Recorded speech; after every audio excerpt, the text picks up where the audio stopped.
E aí galera, beleza? Queria saber se todo mundo tá me ouvindo aí. Se estiver me ouvindo bem, por favor, manda um joinha aí pra eu saber se tá tudo certo.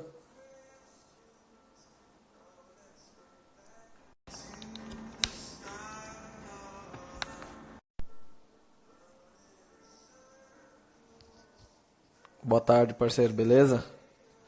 Queria saber se o áudio tá bom, se todo mundo tá conseguindo ouvir bem. Quem estiver ouvindo aí bem, já vai mandando um joinha aí pra eu saber que tá todo mundo conseguindo ouvir. Beleza, brigadão, irmão. Bom saber que tá funcionando o áudio legal. Daqui a pouquinho a gente já vai começar a falar sobre os livros. Antes de tudo, eu queria desejar boa tarde para vocês, né? Muito obrigado por estarem aí conectados na live, bem na hora do almoço, né? Logo depois do almoço, para alguns estados aí e para outros, bem na hora do almoço. Aqui no Mato Grosso é 1 hora da tarde, então é bem na hora do almoço, atrapalhando aí o almoço de muita gente. Eu já vou pedindo de antemão desculpa, porque hoje eu estou de plantão. Então, de repente, pode ser que eu tenha que parar a live aí, depois a gente continua um outro dia para eu poder ir atender alguma ocorrência. Vamos rezar que, se Deus quiser, nada vai acontecer, né? Vai ficar tudo em paz, tudo tranquilo, ninguém vai morrer e a gente vai conseguir discorrer aí sobre os dois livros. Tanto o livro de balística do João Bosco, quanto o livro de Manchas de Sangue do Canelas. Já aproveita, vai lá embaixo, dá o seu like aí na live, já envia também para alguns amigos, chama aí para poder vir participar aqui da live, né? Vamos difundir aí o conhecimento dentro das áreas forenses, né? Hoje dentro da área de balística forense e dentro da área de manchas de sangue. Tem muita gente que fala, nossa, mas é tão distinto, né? As coisas não são coisas distintas. Uma coisa está interligada à outra. Assim como naquela live lá que nós falamos com o CSI-BR, o perito de local de crime ele tem que ter uma gama de conhecimento muito grande. A gente precisa entender um pouquinho de cada coisa. E balística forense está extremamente interligada à relação das manchas de sangue. Deixa eu baixar aqui a música. A balística forense está totalmente interligada às manchas de sangue. A partir do momento que os ferimentos produzidos por arma de fogo podem gerar diversos padrões de manchas de sangue, desde as manchas spatters, quanto também eu posso, depois de um ferimento por arma de fogo, aquela pessoa ir caminhando e gerar, por exemplo, um padrão de gotejamento em trilha. Então eu preciso saber entender isso, né, essas duas coisas. Eu preciso também, no local, saber compreender os vestígios balísticos que estão ali. De repente, se aquele projétil trata-se de um projétil referente a uma pistola, a um revólver, se aquele estojo que eu encontrei muitas vezes é de procedência de fora, sabe? Se aquela arma de repente é uma Glock, alguma coisa assim, é possível tudo isso ser analisado a partir de uma análise minuciosa do estojo. E isso a gente vê muito bem no livro do professor João Bosco. Quem não segue ele, aproveita, já vai lá, entra no Instagram dele, @professor João Bosco, que é o autor do livro de balística aplicada ao local de crime. E quem não conhece, também quem não segue ainda o Canelas, entra lá, @blood_training, que é o autor do livro de Manchas de Sangue. Vou fazer uma pergunta para vocês, o que vocês preferem primeiro? Que eu comente a respeito do livro de Mancha de Sangue ou do livro de balística aplicada? Vai me respondendo aí.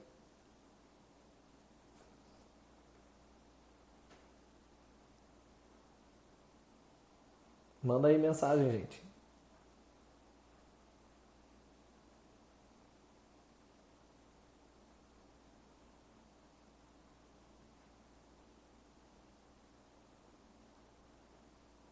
Bom, eu vou...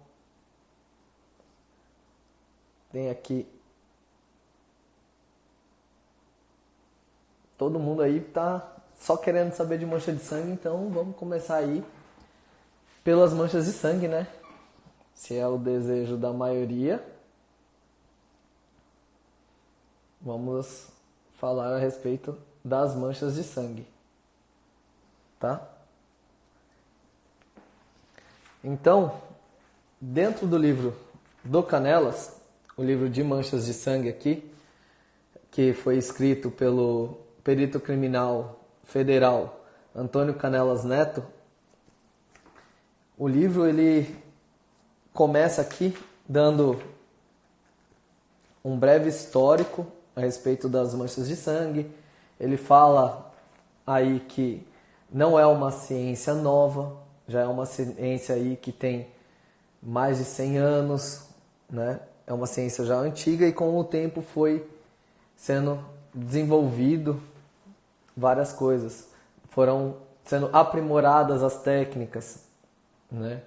Ele até conta uma história aí que uma das primeiras formas aí das manchas de sangue que foi aplicada na ciência forense é o caso lá do foice na China antiga, onde um perito colocou um monte de pessoas, mandou as pessoas trazerem com suas foices, né? Tinha acontecido um homicídio e todo mundo veio com suas foices e ele colocou na frente e daí as moscas vieram e foram direto na foice onde havia sangue, sendo que a foice havia sido limpada.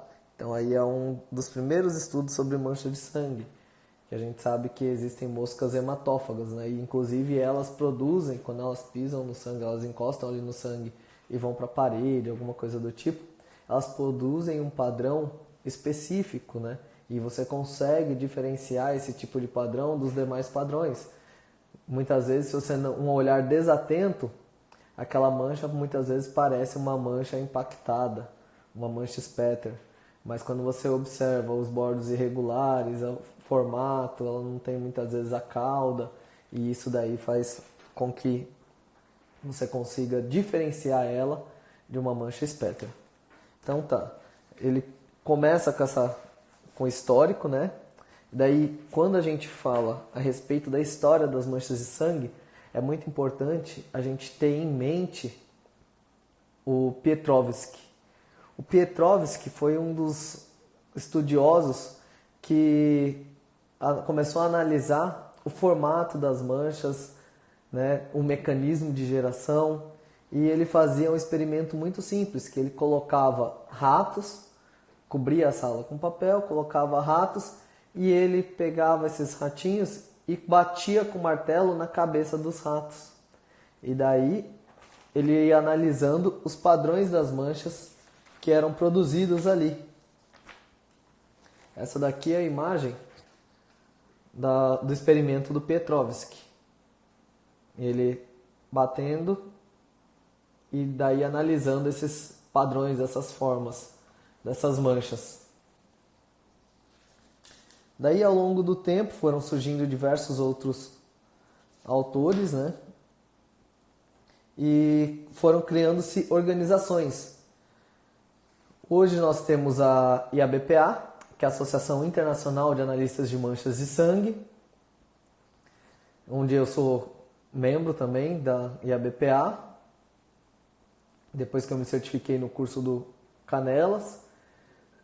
E existe também a SWG-STEM, que é uma organização criada pelo FBI, que visa a padronização das terminologias.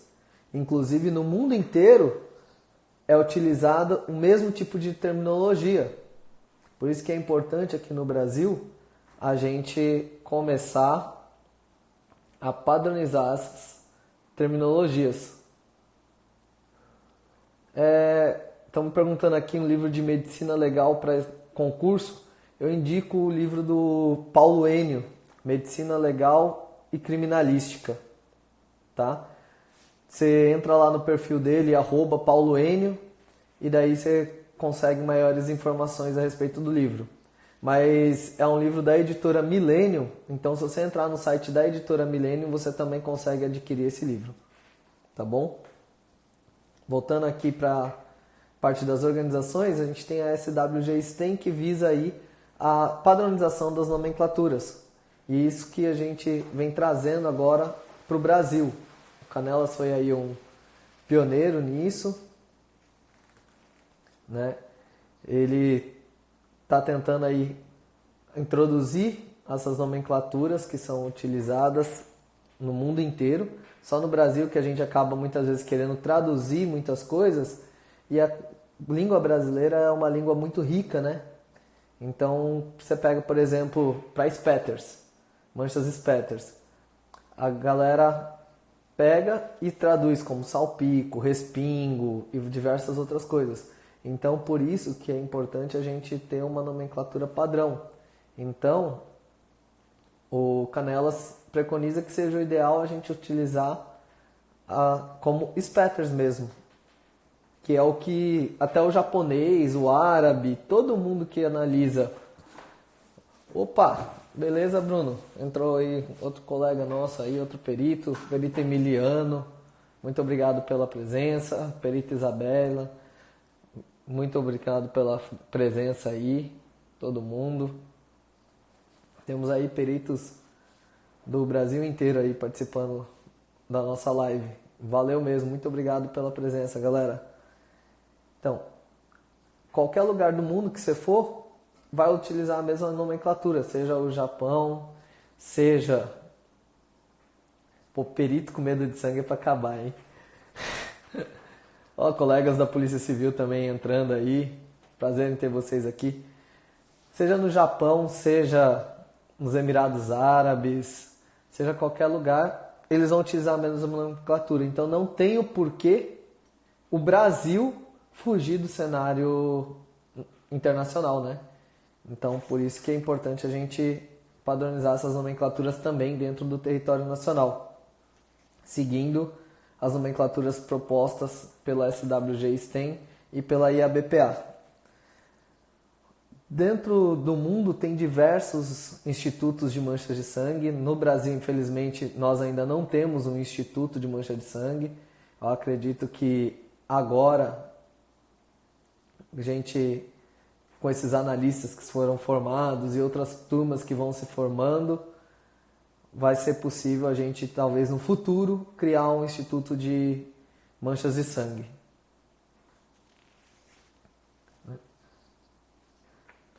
Daí, em seguida, no segundo capítulo, o Canelas começa a falar a respeito do sangue e as suas interações.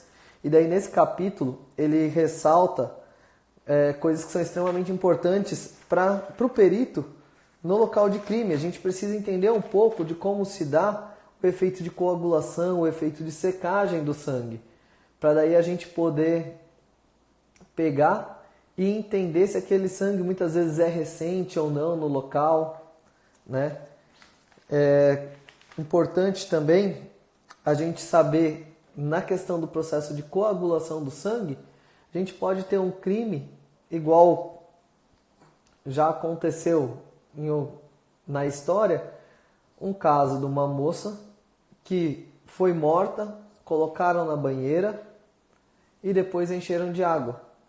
E o perito analista de mancha de sangue, só de bater o olho na foto, ele conseguiu determinar que aquela banheira foi enchida, né, foi preenchida com a água depois que a pessoa já estava ali.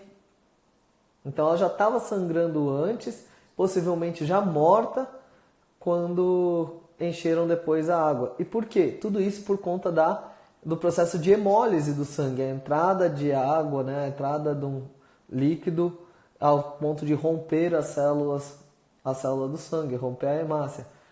Então, quando eu tenho um sangue fresco, Obrigado, bebê, para você também. Quando eu tenho um sangue fresco que entra em contato com a água, ele vai pegar e a solução, ela vai... Se o sangue é fresco e já entra em contato com a água logo direto, a solução ela vai ficar cristalina. Ela vai ficar avermelhada por conta do sangue, porém vai ficar cristalina.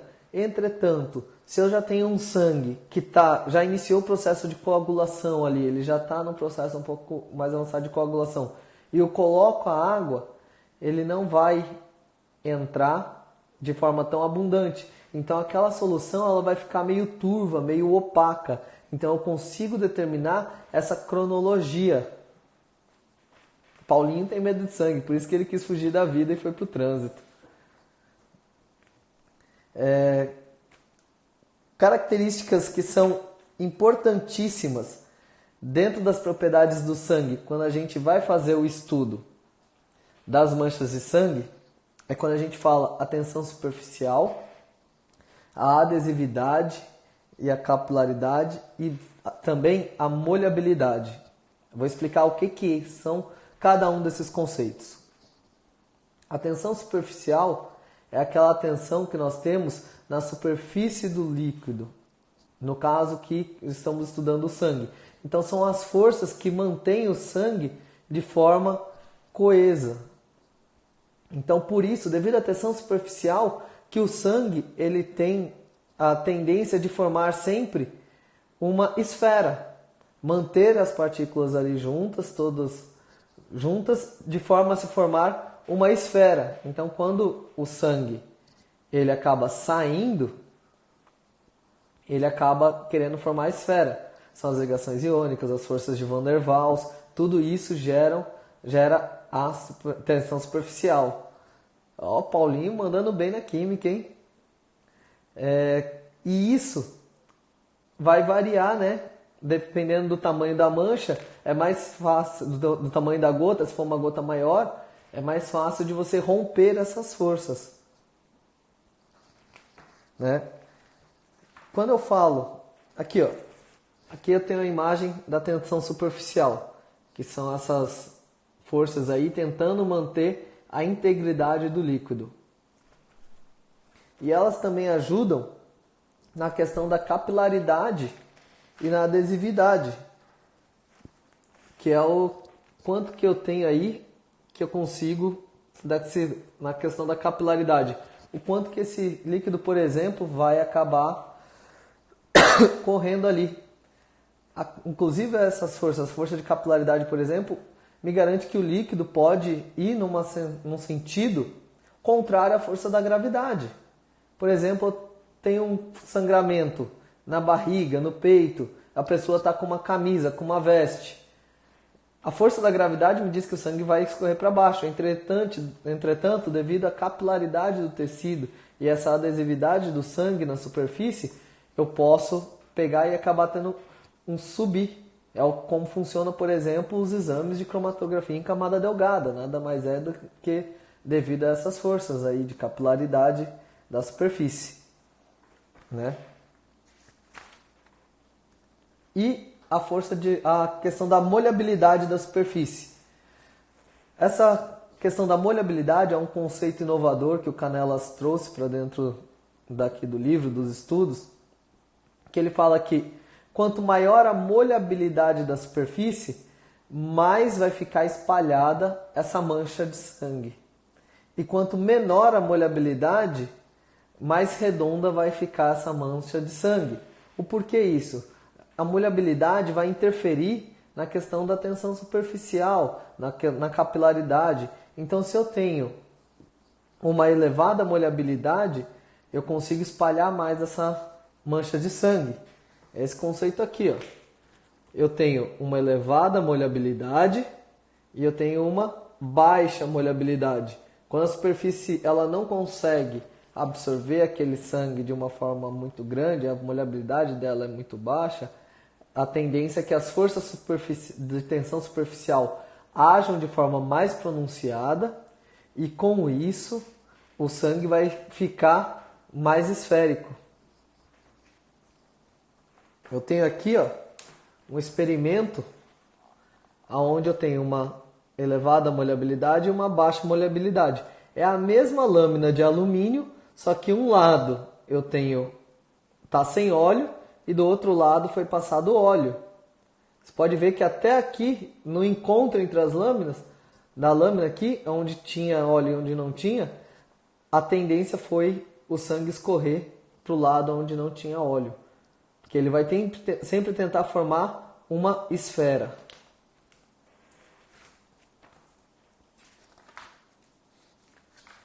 Aí ele vai falando a respeito da interação do sangue com a superfície, né? Onde eu tenho lá, devido a esses conceitos aí, é onde a interação do meu sangue com a superfície, ele vai formar ou não espinhos, ele pode ou não formar manchas satélites. E nessa parte é importante a gente ressaltar o seguinte: a forma da mancha e a quantidade de espinhos, de manchas satélites, não tem nada a ver com a altura, tá? Isso é um mito que se fala que quanto mais alto, mais manchas satélites, e não. Isso não tem nada a ver. Pode mandar, Kleber. Se quiser, pode mandar no Zap ou então no meu e-mail. Depois eu te passo via Zap o meu e-mail e a gente analisa junto. Tamo junto, irmão. Vai ser um prazer trabalhar aí com você. A altura, depois de uma certa altura, aquela mancha, aquela gota, ela vai acabar adquirindo uma velocidade terminal. A gente viu ali nos estudos, né? Ministrei o curso lá no Espírito Santo, a gente conseguiu observar bem isso no curso que eu fiz com o Canelas. Tem manchas ali que com 50, 60 centímetros já não tem mais diferença nenhuma. E outra coisa, o volume da mancha vai interferir muito mais do que a altura, né? E a superfície também vai interferir. Todos aqui, eu tenho o mesmo volume, na mesma altura, em superfícies diferentes. Olha a cara distinta de cada uma dessas manchas. Então você vê que não é a altura que vai interferir, e sim o volume da mancha, a superfície.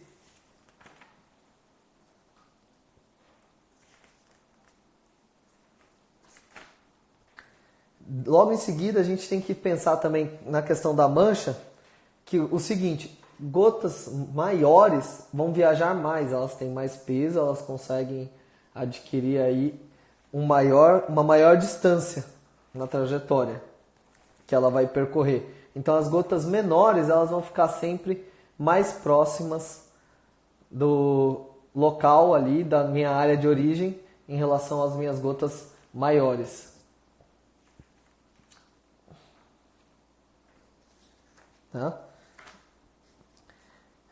Outra coisa que vai interferir no perfil da mancha é o ângulo de impacto dessa mancha. Para manchas onde nós temos ângulos mais próximos de 90 graus, as manchas têm um perfil mais esférico, né, mais redondo. Já para as manchas onde eu tenho um ângulo de impacto menor, tipo 10, 20 graus, elas vão adquirindo perfis mais elípticos e muitas vezes até mesmo com cauda, né? Conforme ele vai criando o perfil elíptico, ele vai criando também uma cauda. E isso tudo serve para me indicar direção e sentido. Igual foi comentado na live com o CSI-BR. Se eu tenho ali um gotejamento, a direção dos espinhos vão me indicar para onde que está sendo o deslocamento que nós temos ali. Essas manchas, é possível a partir dessas manchas a gente conseguir determinar a área de origem, tá? Então, ao longo dos anos, né, foram tendo diversas classificações. E hoje a BPA ela classifica através da mancha a partir do mecanismo de geração. O Canelas, no livro dele, ele propôs essa classificação aqui, onde ele correlaciona a forma, o formato da mancha com o mecanismo de giração. Então eu tenho manchas regulares e manchas irregulares. Eu tenho manchas regulares, que são as manchas do tipo gotejadas, e as spatters, que são aquelas manchas que são esféricas e também as manchas elípticas, e as manchas irregulares, que elas não têm uma forma definida. E daí as manchas irregulares elas podem ser divididas em contato, alterada, acúmulo e escorrimento. Dentro das manchas gotejadas eu tenho as manchas que são as manchas projetadas, que em outros tempos eram o que nós chamamos de manchas arteriais, só que a gente sabe que veia também possui pressão, então a veia também pode gerar um padrão projetado. Por isso que é incorreto chamar o padrão de mancha arterial, e sim o correto é mancha projetada. O padrão de Kerstoff dentro dos spatters também, que é aquele padrão produzido pelas armas, né? Uma arma branca. Quanto maior a quantidade de cantos vivos, maior é o número de padrões de Kerstoff que eu posso encontrar ali naquela cena. E as manchas impactadas. As manchas impactadas, eu tenho as manchas impactadas tanto por arma branca quanto por arma de fogo. Tudo vai me depender da energia para eu poder analisar isso. Na mancha impactada, por exemplo, como uma arma de fogo ela tem uma energia muito grande, eu vou pegar e vou ter um padrão mais disperso. Um efeito que nós chamamos de efeito neblina, né? Que é aquele efeito pulverizado da mancha. E mais as manchas impactadas, o interessante é que a gente consegue determinar a área de convergência, o centro da origem daquelas manchas. Daí, dentro dos padrões irregulares, eu tenho as manchas de contato, aquelas que são transferidas por contato e aquelas que são alteradas por contato. As manchas que são transferidas por contato são aquelas onde eu tenho minha mancha já no objeto e eu encosto em outro que não tinha.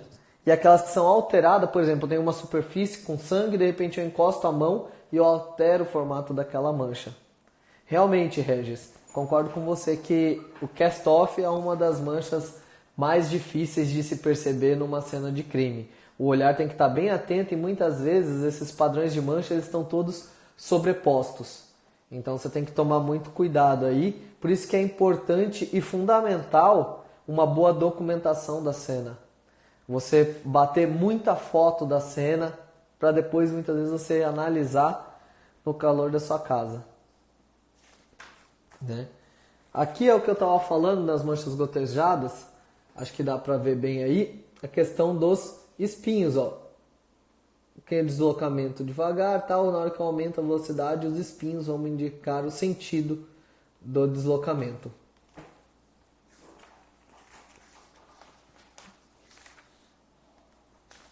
Daí o Canelas ele vai transcorrendo aqui no livro. Muitas vezes, no gotejamento, a gente consegue saber o que veio primeiro, qual que foi o gotejamento que veio primeiro, porque muitas vezes esses espinhos acabam se sobrepondo, assim como os disparos em vidro, que nós temos as manchas radiais que uma para na outra, aqui é quase a mesma coisa dos espinhos. A gente consegue saber muitas vezes qual é o espinho de qual mancha que veio primeiro. Aqui eu tenho o padrãozinho do Kerstoff, não?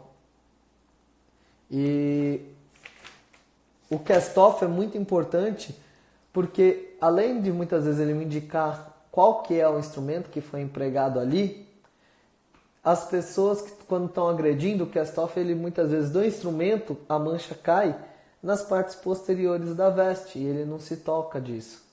Né?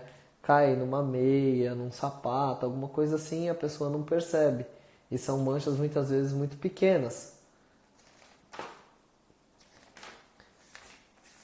Daí entrando nas manchas spatters, as manchas spatters eu consigo determinar a minha área de convergência, né? Ele mostra aqui no livro como que faz esse cálculo da mancha da área de convergência. Na página 168 aqui do livro, ele explica tudo como faz o cálculo. A partir do arco seno aqui, do comprimento pela largura da mancha. Ele mostra as tabelinhas para você determinar essa área de convergência, né? Fala a respeito de alguns estudos de casos e também ele ressalta na questão das manchas spatters a importância das manchas do tipo backspatters, no caso de armas de fogo, que são aquelas, diferente das forward spatters, que elas seguem o sentido da força que foi empregada. As backspatters elas são no sentido contrário, então elas vão viajar no sentido contrário do projétil que está ali.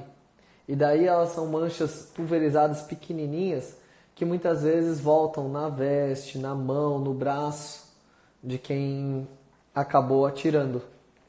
Isso é fundamental e você consegue determinar, ter a diferença de se ali aconteceu um homicídio ou se ali aconteceu um suicídio através dessas manchas. Daí, passando para as manchas de contato, eu tenho aqui as manchas de contato. Eu tenho um efeito muito importante nas manchas de contato, que é o que nós chamamos de efeito esqueletização. Então, se eu tenho uma mancha ali, que já estava no local e de repente eu encosto nela e ela já estava começando o processo de coagulação, a secagem já começa ali na hora, né, que ela sai do corpo, ela já começa a secar devido ao contato com o ar. Daí, logo em seguida, eu tenho um movimento ali de arraste nessa mancha, eu tenho o que nós chamamos de efeito de esqueletização. É isso mesmo, Regis. O caso das manchas backspatters, elas são fundamentais para determinar aí no caso de suicídio. Aqui, ó, essa imagem aqui a gente consegue enxergar melhor o efeito de esqueletização. Eu já tenho ali o padrão da minha mancha que estava formado e logo depois houve um arraste em cima dessa mancha.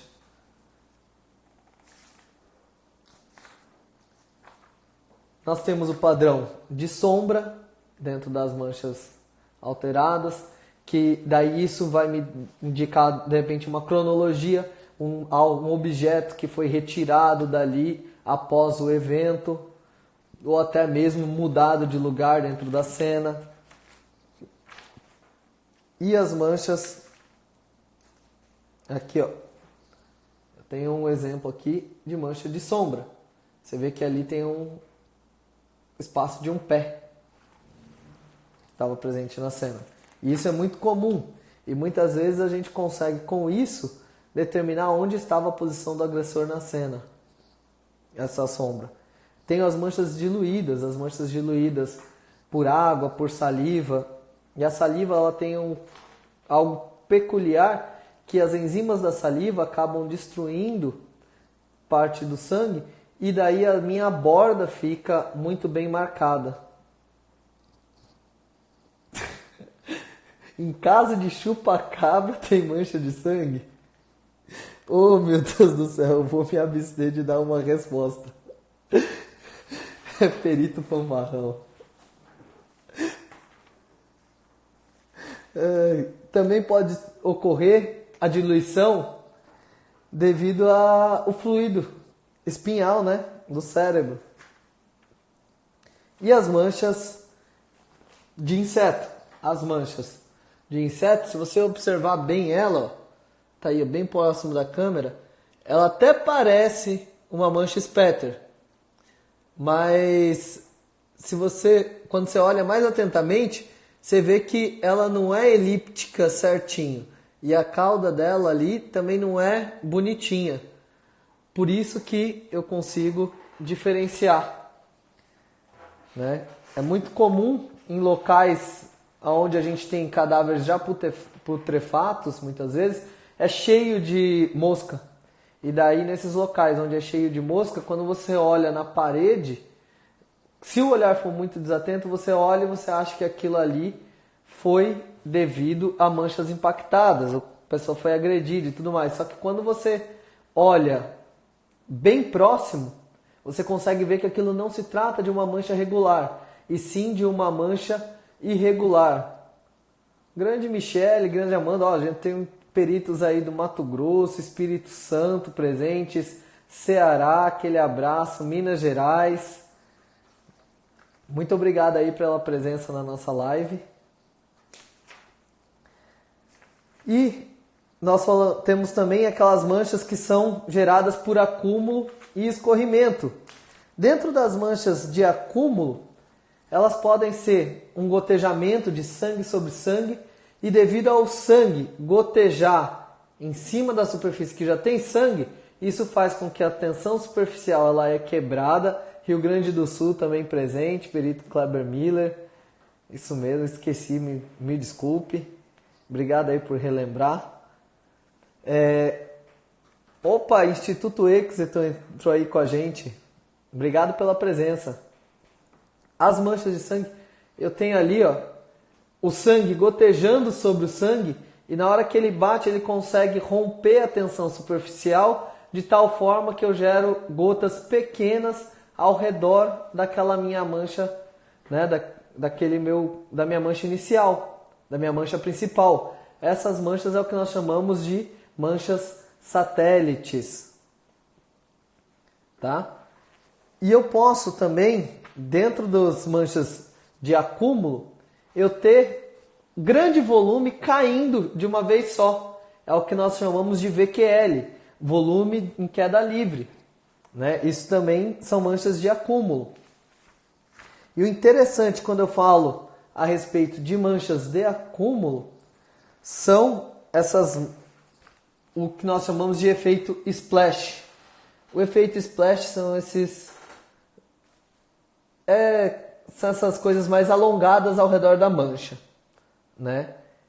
E a gente sabe que ali eu tenho um grande volume de sangue que caiu e entrou com impacto com uma certa energia no chão e gerou de forma radial esse efeito na mancha.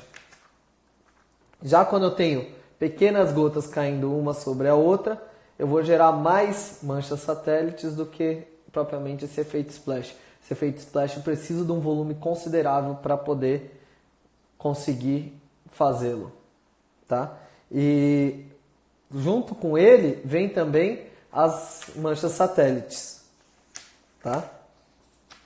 A gente tem as manchas do tipo poça também dentro das manchas de acúmulo, e as manchas do tipo poça é fundamental a gente ressaltar aí o fato que ela muitas vezes ela pode esconder vestígios. Pode ter projéteis ali dentro, pode ter diversas outras coisas. Então, no caso, para o perito de local, não pode ter medinho de sangue, viu, Emiliano? Perito de local não pode ser Nutella. Tem que ser perito raiz. Tem que socar a luva na mão e ir lá mexer no sangue, esfregar tal, procurar o vestígio. As manchas de saturação, que são aquelas onde o tecido vai ficar saturado. Os perfis de escorrimento, que dentro dos perfis de escorrimento vai me dar muitas vezes uma dinâmica, né? E depois, para finalizar o livro, ele fala a respeito do processo, o processamento da cena e a documentação, que tem que pegar, você bater muita foto, fazer as diversas medidas, né? Você tem que pegar também, tomar muito cuidado para antes de você começar a mexer nessas manchas, para você traçar a área de origem e tudo mais, você bater muita foto, porque a partir do momento que você começa a mexer, você pode destruir essa mancha, né? Certamente irá destruir quando você for fazer, por exemplo, um método de barbantes. E agora a gente vai para o livro de balística aplicada do professor João Bosco, perito lá de Minas. Na minha opinião, é um dos melhores livros de balística que a gente tem hoje aí, né? Porque ele vem para algo aplicado no dia a dia. O livro do Toqueta é excelente, tem muita informação, né? Eu gosto muito, uso muito como referência também o livro do Toqueta, que é outro exponencial aí dentro da área da perícia. Mas o do João Bosco, ele traz tudo muito bem explicado, muito mastigado para o perito de local. Então, assim como o livro de Manchas de Sangue, do Canelas, que foi um diferencial aí, para mim o livro do João Bosco também é um diferencial dentro da área da balística, porque os dois livros são somente de coisas assim aplicadas. Tem teoria, muita teoria, mas é totalmente aplicável ao local. Então, assim, o livro do Bosco, ele começa falando aí, né, a respeito dos ferimentos por arma de fogo, as entrada e saída, dando todas as características. E uma coisa diferencial que ele coloca dentro do livro dele são os falsos positivos, né? São os falsos tiros encostados. O do Heraldo Rabelo, que é uma raridade também, é outra coisa assim sensacional. Já me falaram, nunca tive a oportunidade de manuseá-lo, de lê-lo, mas falaram que é excelente também o livro do Heraldo Rabelo, né? Tem tanto que o Bosco cita muita coisa do Heraldo Rabelo dentro do livro dele, né? E dentro do livro do Bosco, o que é interessante aqui, na minha opinião, assim, que para mim foi um divisor de águas, é quando ele fala dos falsos tiros encostados. Falsa zona de tatuagem, que foi gerada muitas vezes por um disparo que a pessoa estava próxima de um vidro. E daí aquele vidro, aqueles microfragmentos de vidro, gerou uma zona de tatuagem, só que falsa, né? Não é aquela zona de tatuagem gerada pela pólvora incombusta. E ele te explica como que você faz essa diferenciação da zona de tatuagem verdadeira para a zona de tatuagem falsa, né? Ele fala também a respeito da necrose coagulativa térmica, que é a necrose dos tecidos pela ação dos gases inflamados. Coisas que poucos livros trazem, né? Vou até pegar aqui, ó, eu fiz algumas anotações. Na página 17 aqui do livro do Bosco, eu tenho aqui, ó, a falsa zona de tatuagem. Na zona de tatuagem, os bordos do ferimento estariam todos queimados, enquanto que na falsa zona de tatuagem, essa daqui no caso foi gerado por um vidro, esses bordos não estão queimados. E você consegue, através de uma análise minuciosa, fazer essa diferenciação, né, dessas zonas de tatuagem. Ele fala sobre a falsa zona de esfumaçamento.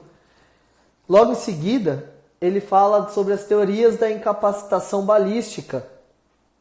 Mas antes disso, o que é a incapacitação balística? É a impossibilidade de um agente acabar lesando ou até mesmo matando outra pessoa.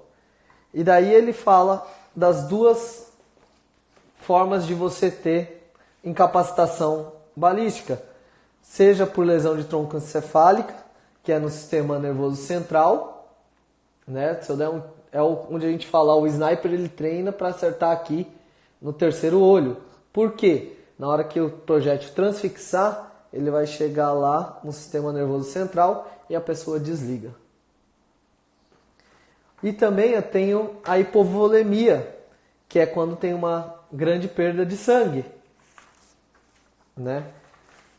Depois o Bosco ele entra dentro da parte do acidente e incidente de arma de fogo. Qual que é a diferença de disparo para tiro? Que o disparo é o acionar o mecanismo do gatilho para que o percursor avance. Já o tiro é o disparo eficaz. É quando eu faço todo o movimento do disparo e eu ainda acabo eliminando aquele projétil. Então é um disparo eficaz. Essa é a diferença do disparo para o tiro.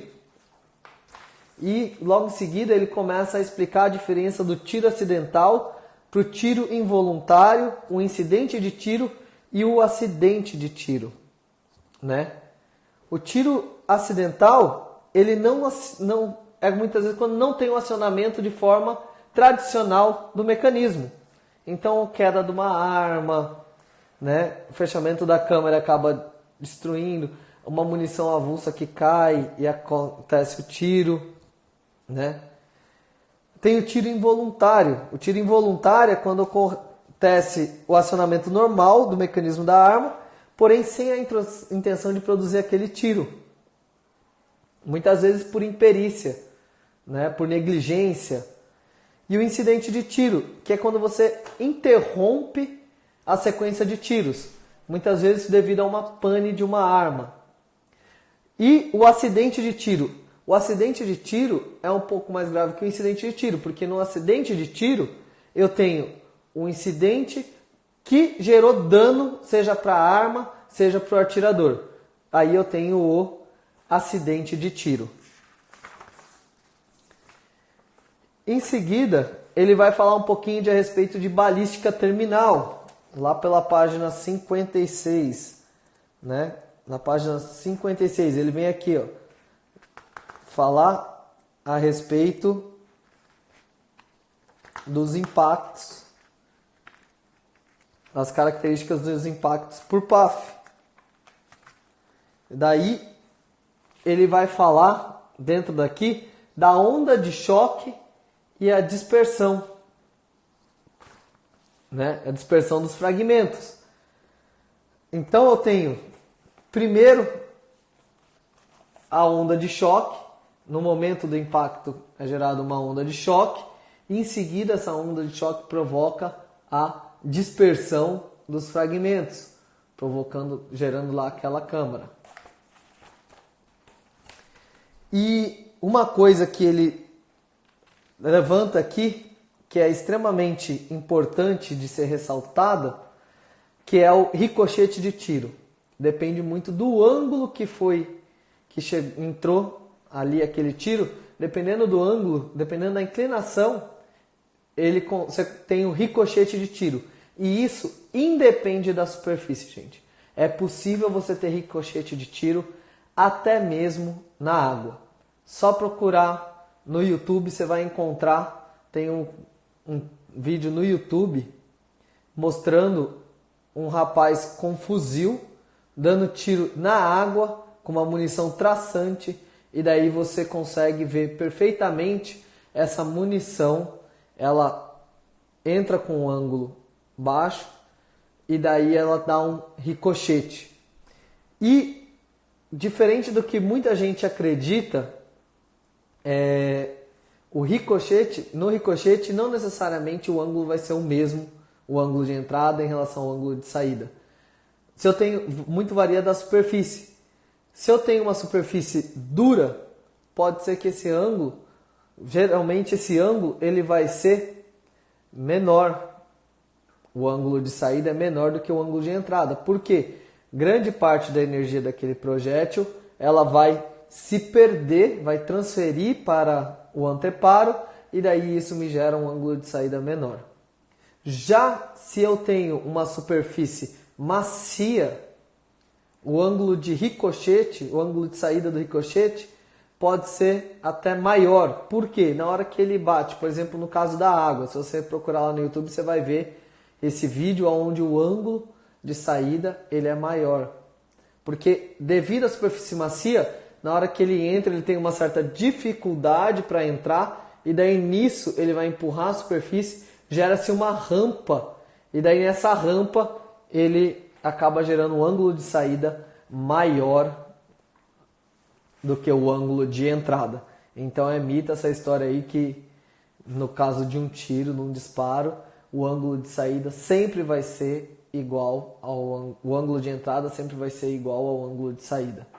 Aqui a gente não consegue trabalhar da física dessa forma, né? Existem outras variáveis relacionadas ao meio que a gente tem que levar em consideração. E no capítulo 5, que é uma coisa aí que ajuda demais para o perito de local, ele fala a respeito de disparos em vidro. Isso daqui é fundamental quando a gente está lidando, por exemplo, com um disparo em vidro, um confronto, né? E quando a gente pensa em disparo em vidro, a gente tem que ter na mente que isso... Nunca peguei nenhum caso de homicídio por ricochete. Infelizmente, ia ser legal. Acho que ia ser algo muito interessante. Mas ainda não dei essa sorte. Se Deus quiser, eu vou ser abençoado e vou conseguir pegar um caso de homicídio por ricochete. Estou aí na espera e na luta. Ainda, como eu não vou mais me aposentar, né? Hoje a gente está comentando sobre 2 livros. O livro de Mancha de Sangue, do Antônio Canelas, e o livro de Balística Aplicada ao Local de Crime, do João Bosco. O Antônio Canelas é um perito criminal federal e o João Bosco é um perito criminal do estado de Minas Gerais. Né? Quando a gente pensa no tiro em vidro, é importante você saber que ele é formado de 2 formas. Né? Ele tem 2 etapas o processo até você ver aquela fragmentação final.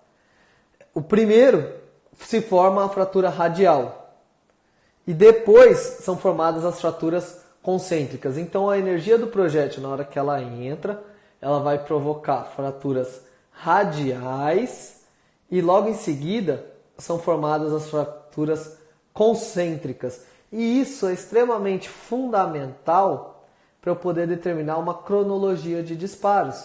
Porque quando eu tenho um disparo, daí vem o outro, as fraturas radiais na hora que se encontram, elas não vão continuar. Então eu consigo saber aquela que estiver continuando e aonde parar a outra, é aonde vai pegar e vou saber qual que é o primeiro, segundo, terceiro disparo. Porém, tudo isso é importante salientar que depende muito do vidro. Não é qualquer vidro que eu consigo analisar isso. E precisa também tomar cuidado porque eu tenho, por exemplo, vidro laminado. Vidro laminado são 2 lâminas de vidro. E aí você pode estar analisando de tal forma que essas fraturas radiais elas passem e se trata de disparos que não foi necessariamente o que você está analisando ali. Esse daqui é o primeiro, o outro não. O perito Ranvier tem um caso de ricochete. Legal. Depois vou entrar em contato com ele para poder saber maiores informações. Aqui, ó, a questão das fraturas radiais, onde a fratura radial para, o segundo tiro para no primeiro. Tá? Como está quase acabando aí o tempo da nossa live, eu vou seguindo aqui. Ele fala também a respeito dos calibres de arma de fogo. E daí quando a gente fala de calibre de arma de fogo, uma coisa que é importantíssima que ele ressalta aqui é a questão dos calibres que nós chamamos de calibres irmãos, né? Que você chega no local, tem um estojo ali de 9mm, não quer dizer que aquilo ali é um 9mm calibre que antigamente era restrito, né? Por quê? Eu tenho 9mm curto, 9mm Browning, que nada mais é do que o .380 alto, que é a nossa pistola 380, que é calibre permitido. Quando a gente fala também de calibre, é importante ressaltar que calibre tem nome e sobrenome. Então, fala .40. .40 não quer dizer nada. O .40 Smith Wesson é um calibre de pistola, que é utilizado, empregado pela maioria das forças policiais. Então, calibre tem nome e sobrenome. .38. .38 eu tenho pistola .38, que é .38 super alto, e eu tenho .38 SPL, que é o meu revólver. Então é importante você ressaltar isso e a questão que existem esses calibres irmãos. E daí ele começa a falar também das partes aplicadas ao local de crime que você precisa ter em mente, que são, por exemplo, se eu estiver ali no local, eu sei que o disparo foi dado por uma pistola, eu pego aquele projétil tem 6 raias e é para a esquerda, a chance daquilo ali ser uma Imbel é muito grande, que é uma das características da pistola nacional da Imbel, 6 raias sinistrógeras. Já se eu tenho 5 raias para a direita e eu sei que aquilo foi deflagrado, aquele tiro foi dado por um revólver, então quer dizer que aquilo ali possivelmente dentro do cenário nacional, das armas que nós temos, que nós conhecemos, ele foi dado por um revólver .38 SPL que foi com a sua produção até 1999. Se eu pego ali, na hora que eu vou estudar o estojo, eu tenho um aspecto mais diferenciado no estojo, né? O padrão da gente encontrar picote no estojo, né? Na marca do percursor, é assim, esse redondinho. A maioria das pistolas são assim. Só que se eu encontro um padrão desse tipo, isso daqui pode me indicar, por exemplo, que é uma pistola Glock que está envolvida no fato. E tudo isso ele vem trazendo aqui no livro dele. E ele termina com a parte de cadeia de custódia. Tá? E daí ele vai falando a respeito da importância da cadeia de custódia, quais que são os processos da cadeia de custódia. Então fica aí a minha dica, os 2 livros, tanto de mancha de sangue, do Perfis de Mancha de Sangue do Antônio Canelas Neto, perito criminal federal, quanto o livro de Balística Aplicada a Local de Crime do João Bosco Silvino Júnior. Os 2 são os meus livros de cabeceira. Eu aprendi muito com esses 2 livros, né? Eu agradeço demais a presença de cada um de vocês aí na live. Vamos compartilhar aí o conhecimento, difundir cada vez mais a área forense, valorizar a perícia do nosso país e levar ela para outro nível, para outro patamar. Tá bom? Muito obrigado. Um abraço a todos que estiveram presentes aí na live.